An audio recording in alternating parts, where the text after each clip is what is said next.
Leading Ideas Talks podcast is brought to you by the Lewis Center for Church Leadership of Wesley Theological Seminary in Washington, D.C. Subscribe free to our weekly e-newsletter, Leading Ideas, at churchleadership.com/leadingideas. Leading Ideas Talks is also brought to you by the Religious Workforce Project. Building on previous research, this study is an unprecedented effort to understand the nation's religious workforce in a comprehensive way. The project includes a national meta-analysis and a qualitative study in the Washington, D.C. metro area. Funding for the project is generously provided by the Lilly Endowment, Incorporated. Learn more at religiousworkforce.com. And remember, to stay up to date with the latest church leadership strategies and information, please like and subscribe to this channel and click the bell icon to get updates for new videos. Can bivocational ministry be a strategic choice and not just a reluctant concession to financial constraints? In this episode, Ben Connelly shares how bivocational ministry can enhance collaboration, deepen engagement with the mission field, and even promote the personal spiritual growth of those who practice bivocational ministry. I'm Ann Michael. I'm a senior consultant with the Lewis Center for Church Leadership of Wesley Theological Seminary. I'm one of the editors of Leading Ideas e-newsletter, and I am so pleased to be the host of this episode of Leading Ideas Talks. I'm talking today with Ben Connelly, who is founder of the Equipping Group, which provides resources and training to ministry leaders and church planters. He's one of the leaders of the Salt and Light community in Fort Worth, Texas, and he was a contributor to a recent book on bivocational ministry called Bivocational and Beyond. He himself has been a practitioner of bivocational ministry for the past 20 years, and that's the subject of our conversation today. So welcome to you, Ben. Yeah, thank you, Ann. I'm honored to be with you today and honored to get to learn from you as well as we chat. Yeah, thank you. So I wanted to begin by saying that many people, particularly I think in the mainline denominations, think of bivocational ministry as something that neither a pastor nor a congregation would choose, at least not for its principal leaders, unless it had to. It's a reluctant choice that's often made out of financial necessity. But other congregations and ministry leaders are opting for bivocational ministry as a strategic choice. And so I wanted to ask if you could describe what that looks like in your own work and the faith community you serve. Yeah, I think you nailed it, especially in our more Western kind of still coming out of Christendom context, at least. The ideal, the kind of standard for church work is that it's full time. And what's interesting is that a lot of places around the world, that's not as true. And through history, that hasn't been necessarily true as well. But it is certainly the norm for us. And so anything other than that, even if it has been true globally and historically, doesn't feel like the norm for us. And yet, I think for my own life, I stepped into bivocational ministry when we planted a church. For one of the reasons you mentioned, I didn't want to put the whole burden of finances on our brand new little church plant. And of course, church planting is risky in a lot of ways, and finance is always a question for any church planter. And so one of the ways that I personally chose to try to mitigate some of the risk there is to take a bivocational job. I got to teach at a local university. And what ended up happening is I realized that while my motive for becoming bivocational was financial, all of these other really sweet things started happening as far as being able to engage a mission field. I was spiritually formed even through that, through kind of having limited time and kind of a split week, if I can say it like that. And so for me, while the motive was very similar to what you described, what I personally experienced was just a whole lot of God's grace and unique benefits that came through intentionally pursuing bivocationality. And so I think you mentioned to me that in the church context in which you're serving that many people are serving bivocationally. Can you describe what that looks like? Yeah, and so at our church, we have only 2 of us that are paid at all. And I'm a day and a half a week. We have another woman who's paid a day and a half a week to kind of carry some of the day-to-day operations and quote unquote ministry load. But then we have folks giving anywhere, between flexible jobs and some of this kind of stuff. We have a team of 5 or 6 folks who are able to give 3, 5, 8, 10 hours a week. Which feels unique in some ways, but I think also in many of our churches, there would be folks who could offer something and stay kind of in their lane, in their specific area of gifting or passion for 5, 6, 10 hours a week. But a lot of times they don't know they can. They're not given the permission, or they're not invited into that. And so we have essentially a bivocational leadership team that would be, more than a full-time person or 2 full-time people, but it's everybody kind of bringing their best to the table, which is And really these are paid roles as distinct from volunteer leadership positions. Some are and some aren't. Okay. So you have a hybrid of. We do have a little bit of a hybrid, yeah. And we've even kind of chose, and this is specific to us. This isn't necessarily a principle, but we've chosen to kind of not really focus a ton on staff distinction versus non-staff because of that, but rather kind of going like, hey, everyone has some spiritual gifting, and so could you bring your best to the body of Christ? Yeah, I love that. I love that idea. Within your own ministry and your own context, what have been some of the benefits that you experience as a bivocational minister? You've mentioned a couple, but I just wondered if we could explore that a bit more. Yeah, I'm happy to dive into some of those even that I did mention.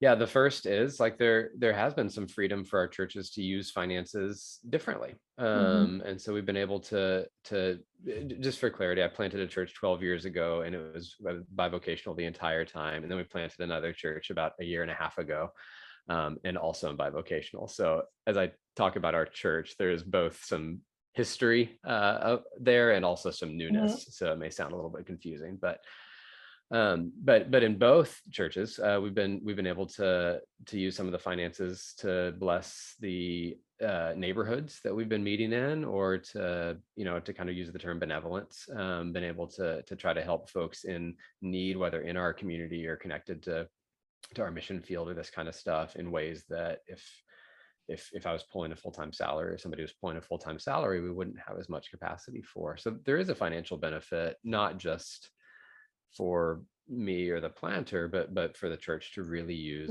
if I can say it like this, God's money for God's mission, is how we talk about it a lot.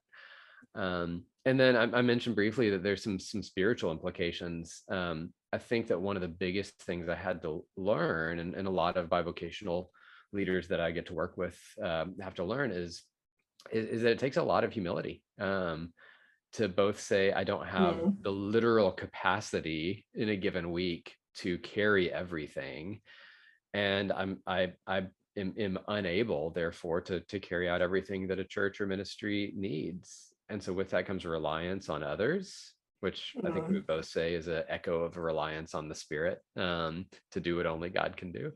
And it's a laying down of self. And in some ways, it's a really beautiful limitation to go, no minister, no person is good at everything. And so I get to is the glass is half full way to say it. I have to is the rough day way to say it. Have to stay within the lanes that I'm gifted, and then entrust some of the ministry and mission to others who I know are gifted, but who might do it a little bit differently than myself. And so it seems like it really does promote collaboration, as opposed to sort of the one leader, many follower model of ministry. When you mentioned the spiritual benefits of bivocational ministry, that's the focus of the chapter you contributed to the book Bivocational and Beyond, and you share there the results of some research you've undertaken that found that bivocational ministers often do experience personal spiritual growth, and I take it that was an unexpected finding, and so I wanted to give you the opportunity to explain a little bit about that, and what you learned, and why you think it's important. Yeah, thank you. I think that you're right. It is the unexpected finding. In our survey, we just got hundreds of pages of data from bivocational ministers, and nobody said I want to be bivocational for my own spiritual benefit. It was always something like finances, whether the church or personal finances, or the stage of life, it made the most sense for them, or they were working through school, or it was all these kind of practical even mission. They wanted to be bivocational so they could be in the world, and not just in one person's word, not just kind of locked away in the church. So that's a lot of the motives. And if anybody listening, watching this is bivocational or pursuing that, like those are probably often, statistically at least, a lot of the reasons that we would think that. But what almost all of them found is that being bivocational did spiritually form them. They found it to be a personally sanctifying thing. And some along the lines of what I've already mentioned: humility and dependence grows. The need for a team, which is also just to say, I can't do everything on my own. I need others. And then even sanctification, to say there's not a separation, as one person said, between the holy and the unholy parts of my life. Or by living incarnationally, having a job in the quote secular world, like I'm practicing incarnational living like Jesus did. And one person even said, and I can resonate with this, it reminds me of what everybody else in my congregation experiences day in, day out. Yeah, no, that's a very good point. It does seem to, I mean, I've done a lot of work around more inclusive paradigms of ministry. I'm a lay person in professional ministry, which is one reason why that's an interest of mine. And I do think that the more we rely on full-time clergy, the more we dichotomize the sacred and the secular, because we think that the important spiritual work happens within the church as opposed to in the world. And there's a lot of history around that, especially with the Protestant Reformation and other things. So it's a really interesting area. I've worked in part-time ministry roles, and based on that experience, I've sometimes said to people, there's no such thing as part-time ministry. And I know that isn't true, but I do think there's always a question about how people who are working part-time or bivocationally can set reasonable boundaries around what's expected of them and what they expect of themselves. And so I wondered if you could speak to that a bit.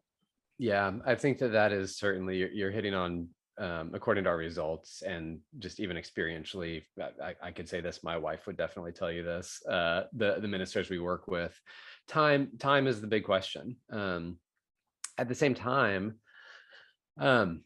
I don't know that that's just true for bivocational ministers.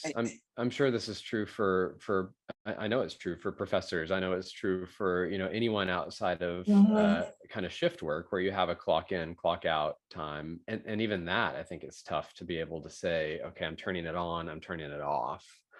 I don't know if that was as true 30 years ago, before we were as connected as we are today, right? And stuff. But certainly in today's world, everybody is pulled toward overwork, toward even some shame if you're not working, or some undue shame for spending time with family or having a life.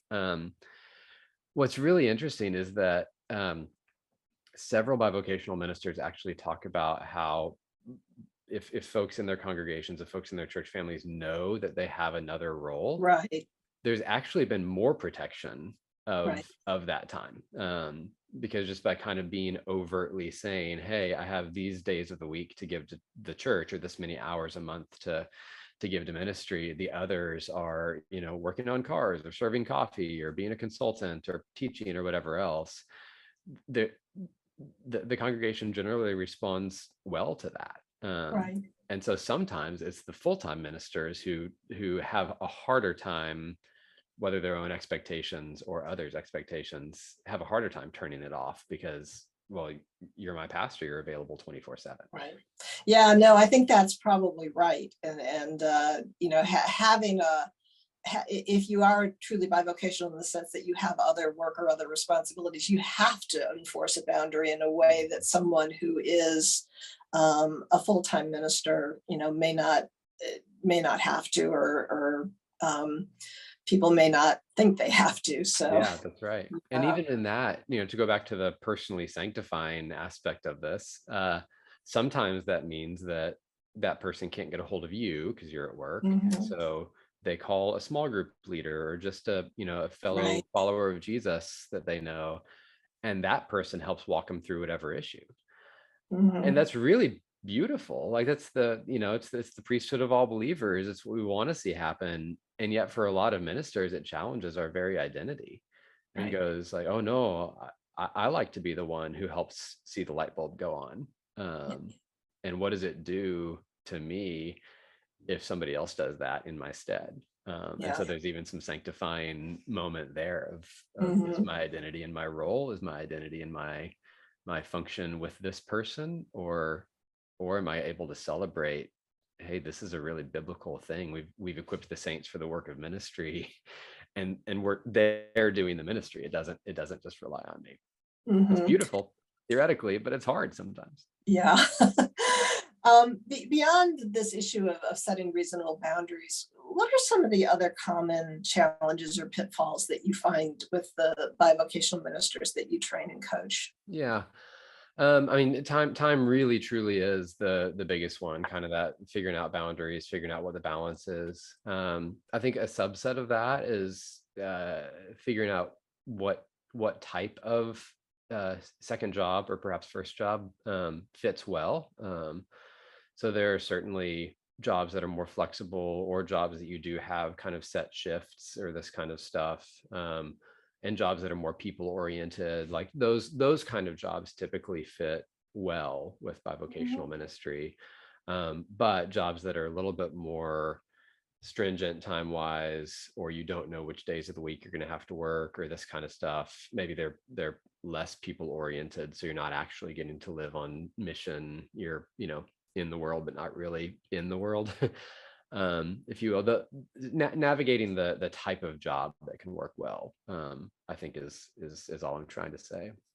I think Mhm. another difficulty is there's some roles in church leadership that can be more flexible, and some needs in church leadership that they can't. And so in the first church we planted, several of us were bivocational, but we realized we needed to bring kind of a shepherding, more of a counselor person onto full-time staff, um, because I can write a sermon at 11 p.m. if I need to, but it's hard, if not kind of shady, to say, hey, I'll meet you for counseling at 11 p.m. So um, so so by recognizing it's not for everyone, and Mhm. there are certain roles that might, church size and needs and this kind of stuff, different seasons, different assignments, be holding it loosely and recognizing there might be a time, or might be a season, or might be some specific types of ministry that are harder uh, to navigate if you're in a bivocational role.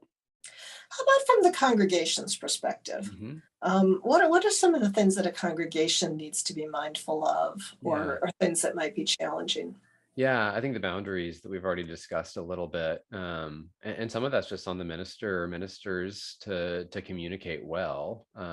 If there's shame around being bivocational, and so you want to be available all the time but you're just not, then we on the minister side of the table can create some undue expectations that we are available whenever you want us, when we're really not. And so I think from the congregation's perspective, excuse me, like just knowing and respecting those boundaries. I think there is this is an ideal versus hard kind of thing, but there is both an ability to say, hey, I have a role to play in this church, not just the minister, not just the person on the stage or in the pulpit or at the altar every week. I have a role to play here. I'm a gifted person with gifts for ministry, and that can be a really beautiful thing. And also it's similarly not the norm in every church or every context. And so for some folks kind of moving out, for some congregational folks, moving out of more of a consumeristic, I'm here to receive, what's the minister going to give me? That can be a challenge. Again, even if it is like theologically and biblically what we want to see, it's not everyone's experience. And so it can be a hard expectation. Yeah, well, that actually leads to the next question that I wanted to ask, because the Lewis Center is actually doing a really major study right now of changes in the religious workforce in America, and I think it's pretty widely known already that there are many sectors of the church that are seeing a rather significant increase in bivocational ministry, and so you have churches that have relied on full-time clergy for decades, who are now moving to a part-time or bivocational model, often as a consequence of declining membership. Yeah. And I've also worked and talked with a lot of younger clergy who entered ministry. They entered seminary with the expectation that they would be serving full-time, and now they're having to shift gears and start to figure out what it might mean to pursue bivocational ministry. And I guess the question I wanted to ask is, what would you suggest to congregations or individuals who are having to begin to kind of shift their mindset and sort of reframe their expectations about the way ministry is carried out? Yeah. Oh man, that's a really good hard question, Anne. If I can zoom out for just a moment, I Sure. think one way to frame it is to say like where we're headed again kind of puts us more in the context of history and historical and global Christianity than we realize. And so in other words, I was in Australia this summer for 3 weeks, getting to serve with some churches, our summer, their winter. And of the ministers and churches that we got to work with, and we probably got to be with 80 to 100 different ministers in a few different cities, only one that I met was full-time in ministry. Mm. And for those of us in US, North America context, you're like, wow, that feels like the bivocation is the exception rather than the norm. And what we experienced on the other side of the world, and I know this is not true of every single minister in Australia, but it is true of those that we worked with. Of the 80 or 100, only one was full-time. And I think that's telling. And I think that is true, especially for more post-Christendom kind of countries and contexts, which is where we're headed, undeniably where we're headed. And so I think in saying that, I'm just trying to say like what we're stepping into is more of the norm. It is just a reality, and there'll always be exceptions to that rule. And so someone who's listening goes, oh great, I'm going to be the exception to the rule, then I'll be the full-time one. But for many of us, we are headed in a direction where as the church has to be a little bit more movemental and less institutional, and as we reclaim more of a disciple-making ethos and more of a relational type of ministry than just the full-time person on a platform or altar or pulpit, then it just is a reality. But it's also the reality that we see in the scriptures and the earliest church. Right. So far as we can tell, there were some people supported for ministry, of course. Paul even talks about receiving support from a church, but we also know that he, made literal tents, where our theme of our term tent making comes from. And so it really wasn't until kind of the unification of Roman Catholicism and the Roman government that we even saw kind of the profession of clergy in the first place.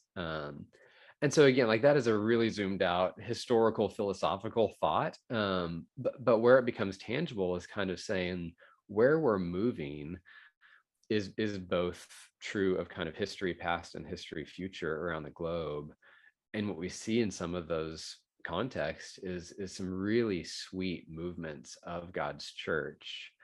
Not in spite of the fact that folks are bivocational, but because the fact that folks are bivocational and because others are bringing their best to the table, and because the priesthood of believers has been kind of activated. And so I think it's a really hopeful thing, even if it's new for us, even if it's just something we haven't experienced in our country for a few hundred years. Yeah, I really love this very positive perspective that you're sharing on vocational ministry, and I can't help but make you wonder whether maybe God isn't nudging the church back to the way that it's intended to be. Mhm. I mean, there's so many changes going on right now in the church environment. I think I've had this same conversation with people around small church. I mean, is this maybe a sign that God is pushing us back to how it's supposed to be? I don't know. But Yeah. would you, in terms of helping a congregation embrace that, would it be education, or, I mean, how would you help a congregation really live into that more positive understanding of bivocational ministry? Yeah, I mean, so every congregation is nuanced. So, but in general, I think it would start with helping every member of a congregation to understand and accept who they are in Christ. And so it doesn't start with a minister versus congregation or lay versus clergy conversation. I think it starts with a, hey, what do the scriptures teach us about who we are? And what we Mhm. find, among other things, is we're all saints, we're all gifted, we're a family, we're all missionaries, we're all ministers of reconciliation. We can find all these identity statements, right, in the scriptures. And if we can help our congregations to see this is true of all of us, then it even puts the clergy, puts the minister, whatever term we want to put on that, it puts that in more of the context of, hey, this is a role that someone or someone's play within our Mhm. church. It's not their identity is pastor and my identity is just parishioner or whatever. If we're all missionaries, if we're all gifted by the Spirit, then it helps folks understand I have roles to play here. Yeah. um, Excuse me. And that's part of even why we haven't used like a ton of staff language for our own church contexts, Hmm.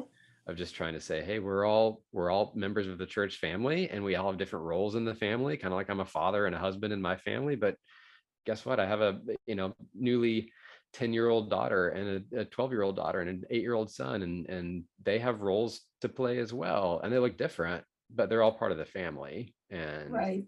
I don't just get to sit back and expect my 8-year-old son to do everything for me, but neither does he expect me to do as much for him as I did when he was 2. And so if we can kind of, spiritualize that a little bit, because the church is the household of God, then a lot of it is really inviting people into playing their roles, using their Yeah. giftings, being good members of the body. And then that can have an implication for, okay, well, what does leadership need to look like then? Yeah, this is sort of my own belief, but I've thought a lot about clericalism in the church, and why it's such a potent force. And even though I think it's not scriptural, and I think our culture, I think it kind of seeps in from people's cultural expectations. Mhm. Um, and so even though you can have a conversation about the scripture and history of the church, people still have this really strong cultural notion of what a pastor or a priest ought to be like, from what I don't know, from what they see on TV, or Yeah. I don't know what, but it seems like such a strong um, impulse. I mean, I may be speaking from more of an institutional church perspective than Yeah. what you're coming from, but No, I think you're right. And I mean, even the term bivocation, um, when most folks think of it, I think that their perception is it means 2 jobs, bivocation. But that's mhm, not actually what vocation is. right. And I think that's a huge part of this conversation that gets missed a lot is vocation is one's calling. Mhm. And so again, like that's part of why helping a congregation navigate this excuse me, I'll restate that.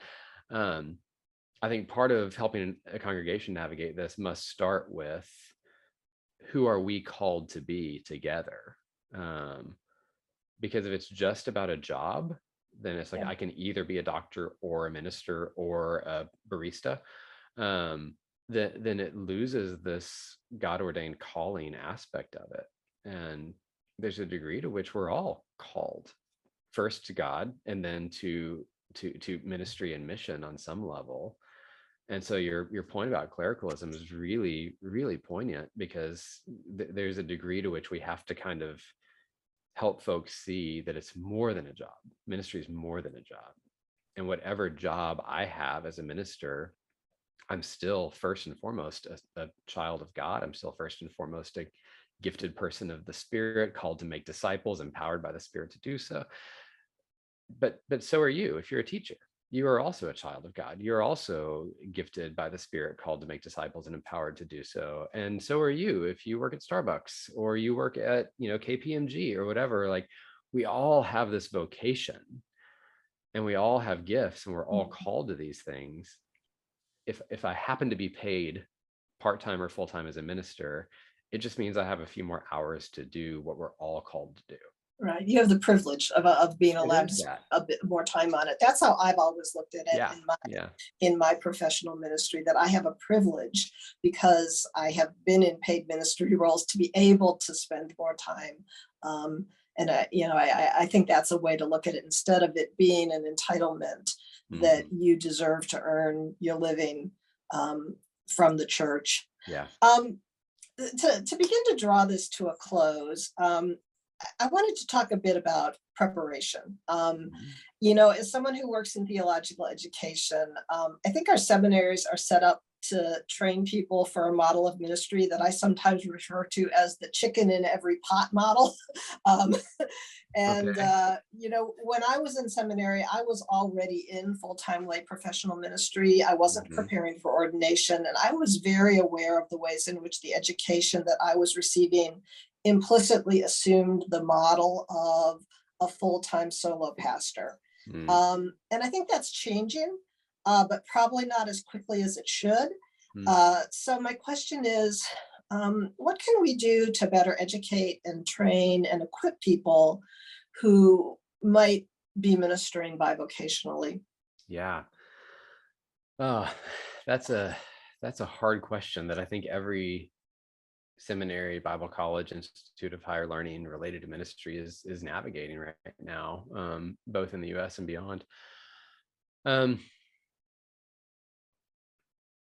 I'm a believer in theological education. I have a few degrees from seminaries, so need to make that caveat before I answer. I think that what you mentioned, and in your experience of being in, I'm going to say hands-on ministry, you said, full-time professional lay ministry, but it's hands-on ministry. And I think that one of the dangers of education, especially Christian education, can be that we develop the theory and theology of ministry. But in my experience, I get to work with church planters and pastors, and have gotten to help train 60 or 70 church planters across the US. And one of the hardest things that even those who are seminary trained experience during kind of our more tangible hands-on ministry training, church planter residency, is translating that theory into practice. And so the pull you out of ministry to train you for ministry model, I won't say is implicitly broken, but it has some limitations for sure. And especially folks who move from an undergrad degree perhaps to a graduate degree, and then some even on to doctoral work or whatever else, postgrad work, without having the experience you had of actually sitting across from someone and wrestling through this issue with their child, or this wound from a previous pastor, minister, or even from yourself, that you said something on Sunday that was insensitive, that cut some deep pain, and like even just the week in, week out preparing to preach, or what a lot of ministers end up doing is like tech support for the website even, or the less glamorous sides of ministry. And so I think just like being in an actual ministry context, church, parachurch, and not just a ministry context where you're getting the paid full-time pastor his coffee and calling that a residency or this kind of stuff, But getting to work with that paid minister and see how she develops sermons, or, you know, walking alongside folks when they're deep wounds. It takes the theory and theology that can be so good from traditional education and actually helps equip folks more. This has been a fascinating conversation. Again, I really appreciate your very positive, inspiring perspective on bivocational ministry, and so grateful that you've taken the time to talk with me today. Yeah, thank you. I love the work that you guys are doing, and I'm glad to be just this tiny part of it today. Yeah, best of luck to you. Thank you so much. You as well.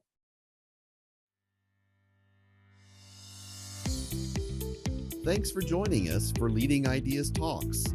Please like and subscribe to this channel and click the bell icon to get updates for new videos.